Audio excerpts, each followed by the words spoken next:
Aku dulu pernah aku keluar dengan kawan aku. Lawak tau. Aku pergi makan kat stadium. Lepas tu aku jalan dengan kawan-kawan aku. Kawan aku biasalah putih gebu ni, make up. Jalan, duduklah kat restoran tu.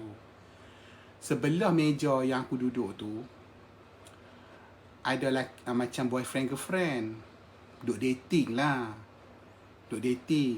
Perempuan tu pun pakai lah tudung selewih ni tu.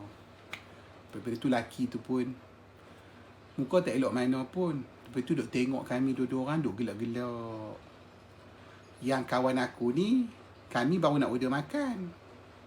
Kawan aku ni duduk dekat situ. Biasalah ponen-ponen. Tiba-tiba kawan aku tahu, "What, dia ni duk gelak-gelak kat kita." Aku kata, "Bepi lah nyoh. Buat tak arti je. Malas nak melayan. Kita lapar ni nak makan." Tiba-tiba kawan aku jahat tau mulut dia. Boyfriend je lah perempuan tu, gigi dia tu tahu tak, ke depan tau. Gigi dia ke depan. Tahu tak kawan aku, dia kata apa? Duk gelak-gelak. Cantik gigi. Buat tang mana?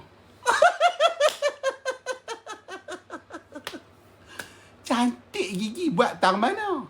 Aku ni duduk diam kat situ. Aku tengok dia kata macam tu. Aku renggah gelak lah.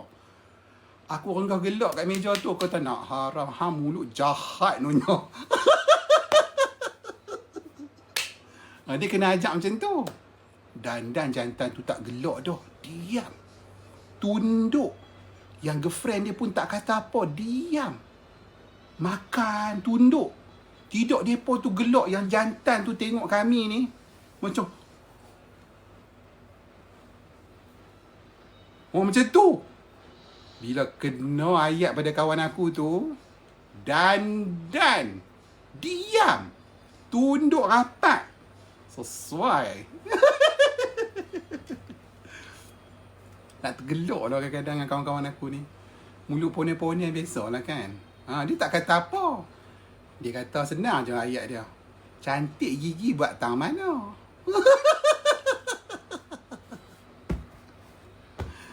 Kadang-kadang muka-muka